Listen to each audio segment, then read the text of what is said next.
board.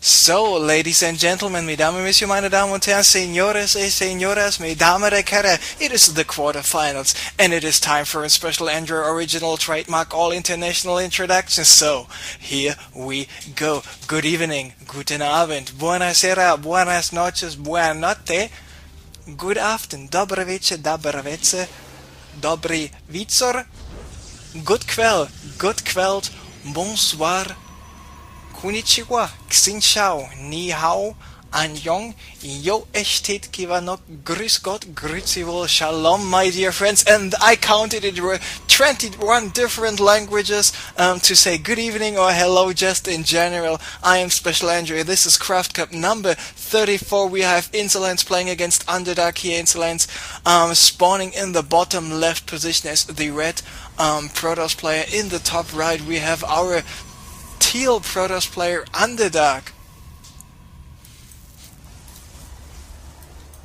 It is PvP time, it is the quarterfinals, and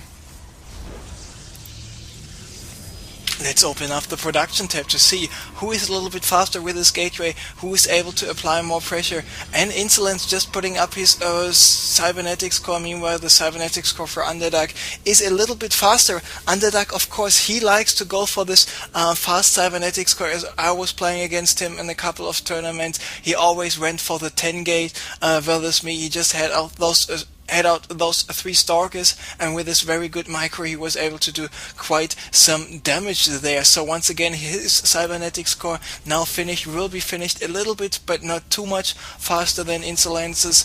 And Insolence, in my opinion, is a very, very, very good Protoss versus Protoss player. In my personal opinion, his Protoss versus Protoss is the best, followed by his Protoss versus Terran, even though I think his Protoss versus Zerg could use a little bit of tweaking here and there. So this probe by Underdark most likely, oh no, it will survive in the end after all. Still a little bit able to see what's going on, but just only spotting this pylon, because there we see the Stalker is not out in time. 2 more gates coming up for Insolence. Meanwhile, we have 1 more gate only for Underdark. What is Underdark next step? Will he go for another gate? It will not be a 4 gate by Underdark, nor will it be a 4 gate by Insolence. I can tell you this right now. Insolence might go for some 3 gate stalker pressure. He might go for some blink stalkers, and he was doing blink stalkers quite often in PvP lately, and he was quite successful with it. There we see the second and the 3rd gate in total coming up for Underdark right now, even though the 3 gates for Insolence will be finished a little bit faster. And there we see follow-up play by Underdark, which is very surprising to me. It is a Stargate here in the top right, and I saw this only once. Stargate in addition to a couple of gateways, so he will get out some phoenixes, then he just tries to micro the phoenixes, picking up sentries, picking up zealots, or just taking out a couple of stalkers and allowing his own gateway units to deal the damage.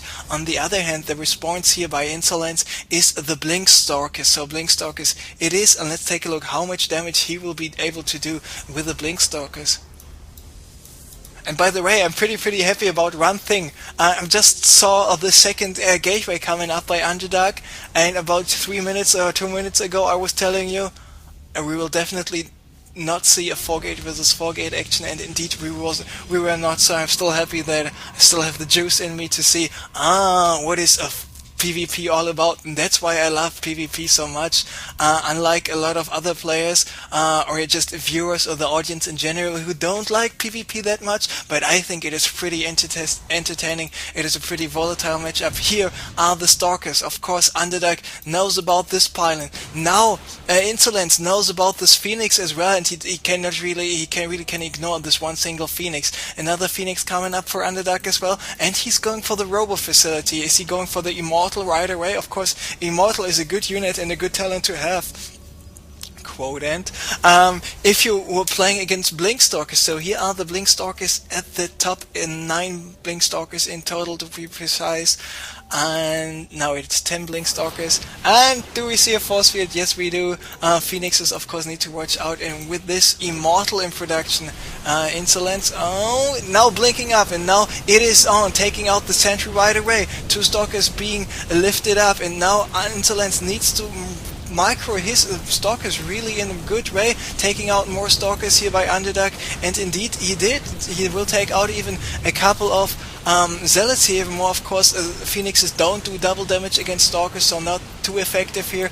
And now all the Stalkers and all the remaining units of Underdark are dead. But now with this Immortal coming out, and with those Phoenixes threatening a couple of lifts off here, he might be able to survive this for the moment. But I'm not so sure about the idea of Underdark to move out. He just needs more stuff, he needs more forces until he is actually safe to move out. I mean, Insolence did some damage there, but not enough. We can take a look at the units lost. 130, 1300 resources, 1400 resources, not that big of a difference. The second Immortal is halfway done, though those units do not have vision here on the high ground. Of course, he can warp in a unit there, blink with a Stalker up there to have vision provided on the high ground, and then just continue with the blinking up there. But the second Immortal is now out, and with the second Immortal out, he should be in a very good position to deal even more damage. Let's take a look at the unit HP bars. There we see all those units in quite a lot of trouble. Underdark needs to move away with this Immortal. A good job by him to focus at least on the low HP Stalkers, but looks like Underdark with his Blink Stalker play was superior to the 3-gauge Robo Phoenix play by Underdark. To be honest, I expected Underdark to just go for the 4-gauge Stalker in addition to the Phoenix. I did not expect him to go for the Robo Facility, and now of course because of the superior movement of those Stalkers, he might not be in the worst position after all. But with his next Immortal coming out, he's still able to do some more damage. But Insolence, of course, with the ability to blink with his Stalkers array, taking out the Immortal without suffering too many losses here. Now he's in the base. What is he going for? Is he trying to kill more Stalkers? Yes, taking more Stalkers is a good thing to have. He needs to micro his Stalker. A Stalker gets taken out by the Zealot, but he's walking in with more Stalkers. This last Phoenix going down as well, and now it is just 6 Blink Stalkers against a couple of Zealots. Oh, it's not looking too good here for Underdark, but Underdark having another Immortal out pretty soon. Let's take a look at the units lost once again. There we see Underdark now a little bit more behind, nearly 1000 resources already, even though the supply is pretty much the same, 47, 42. Not that big of a difference. And we see neither player is going for an expand. Look how wrong I am. Looks like I'm not figuring out this matchup completely, but I think it still takes a couple of years for nearly everybody to completely figure this matchup out. Insolence once again going here on top of the ramp. Of course, Zealots are a good unit to tank some damage. Immortal not doing this insane amount of damage to Zealots like to armored units. Nice job by Insolence to blink, taking out Immortal number 1, taking out Immortal number 2 as well, but there in the process he lost quite a lot of Stalkers, so he's down to 5 Stalkers, but 5 Stalkers still might be enough against only 1 Stalker at a time, and still on 4 Stalkers, and now Underdark only starting with his next Immortal, so I think we should see a GG here pretty soon. Very well microed by Insolence.